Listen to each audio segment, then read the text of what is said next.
Wow, are we already at episode number 10? Time goes by fast, huh? 130,000 views, emails from around the world, and the number one question I get asked is what? How did you convert to Islam?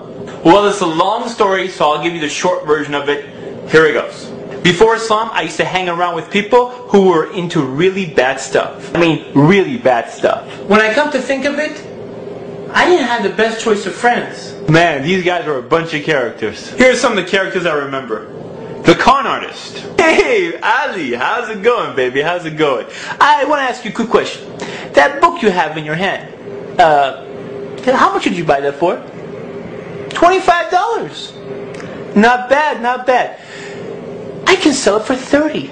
Yes, 30. And I'll give you 15. Huh? We got a deal? Come on! Oh, okay, I'll give you 20. The crazy guy.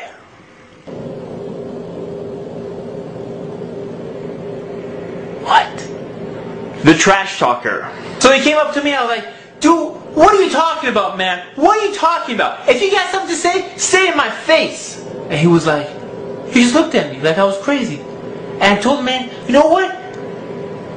What? Is he behind me? Is he behind me? Oh, okay. Anyways, I told him, what did I tell him? The weird guy. So what you doing today? I don't know. I guess.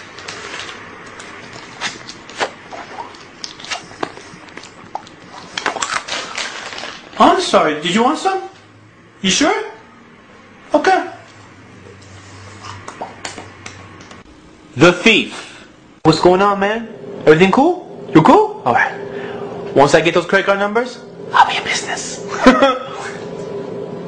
Bam! I'll be in business, you know what I'm saying? Woohoo! So one day, one of my best friends, which was also one of the worst friends, asked me to come play basketball with him in a Muslim basketball tournament. A Muslim basketball tournament. So I asked him, cool, who do we know that's Muslim? He tells me he's Muslim. You're Muslim? Mr. Illegal? Mr. I just got arrested? Mr. Let me teach you how to cheat in school? Mr. Hey, look at that girl over there? You're Muslim? You're Muslim?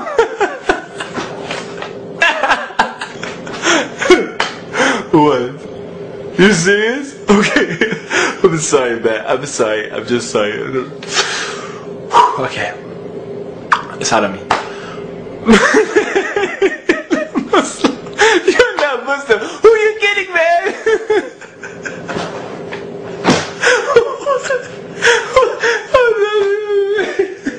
I'm getting out of here.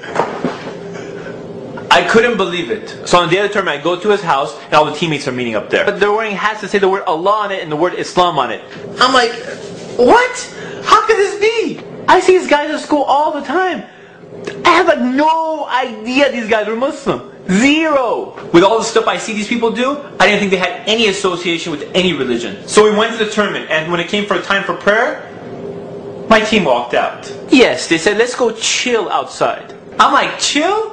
Don't you guys go pray like 5 times a day? No, man, it's cool. We're gonna go chill outside. And judging by their actions, I thought Islam was some type of cultural thing. So of course, after seeing the way these people were Muslims, I had no interest into looking into Islam. Did I become Muslim after seeing these guys?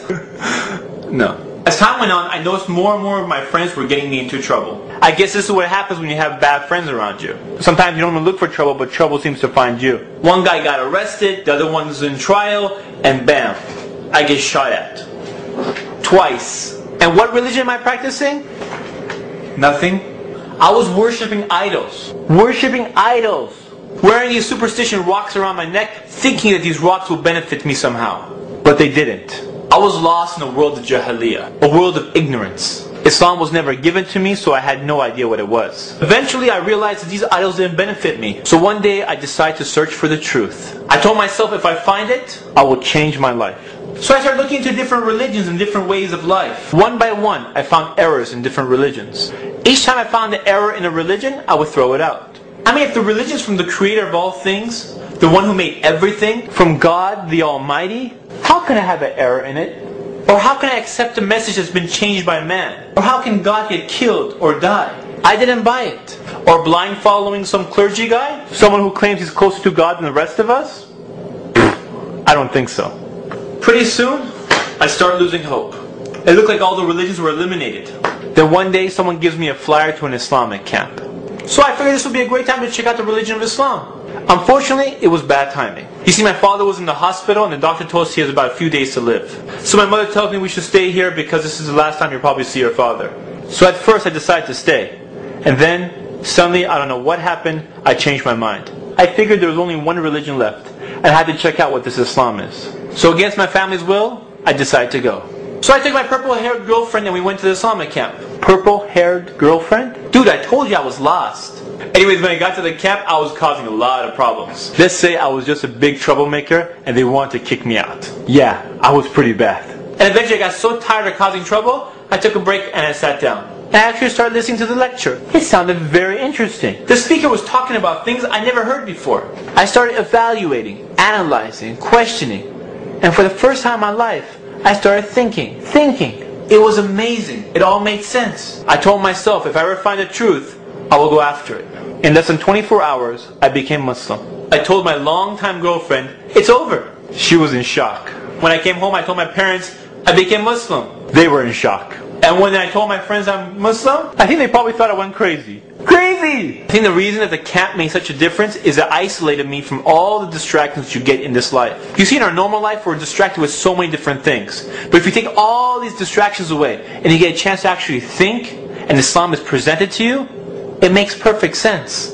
Do you ever wonder why so many prisoners become Muslim? All the distractions are gone. They have nothing to do except to think. So they think. So I come back and everyone thinks I'm crazy. How come they didn't think I was crazy when I was worshipping rocks? You see, I don't get that. Alhamdulillah, I've been Muslim ever since. Alhamdulillah. Now look at the difference between the two types of Muslims I met.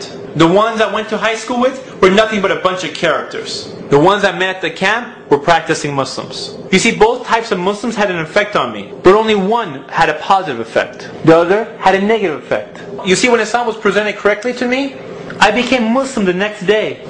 So if you call yourself Muslim, and you imitate the misguided people around you, why would anyone want to be like you? I mean, if you go have a beer with your friends, and then you try to talk to them about how great Islam is, they'll think you're a hypocrite. You see, there's people out there that are just like me. They are sincere, they want the truth, but they just need someone to present it to them. SubhanAllah, Allah subhanahu wa ta'ala gave you Islam. It's the greatest gift you can get in your life. And if you throw that away so you can imitate the misguided people, how does that make sense? I mentioned two types of Muslims. It's up to you to decide which one you want to be. Yeah, one path is going to be tougher than the other, but the end result is worth it. As you know, there's no compulsion in Islam. So the way we carry ourselves is the way we carry Islam to the people. SubhanAllah, those who had Islam and decided to be bad examples around me and never gave me Islam, what are they going to say to Allah subhanahu wa ta'ala on the Day of Judgment? Instead of giving me Islam, they gave me nothing. You see, if you slack off in your religion, it doesn't just affect you, but it also affects everyone who interacts with you.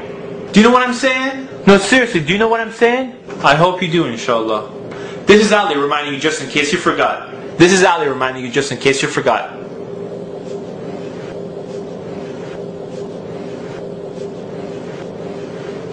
What? That's it. That's the last episode. 10 episodes, we finished them, alhamdulillah, and season 1 is finished. I hope to come back for season number 2, inshallah. I hope you come back for season number 2, inshallah. And I have plenty of ideas. It's just a matter of putting the time aside to do them, inshallah. Please go to ummahfilms.com. Go to the very top of the blog. There's a field that says enter your email. Type in your email, press enter, add yourself to our list, inshallah. So every time a post comes out, you'll be notified.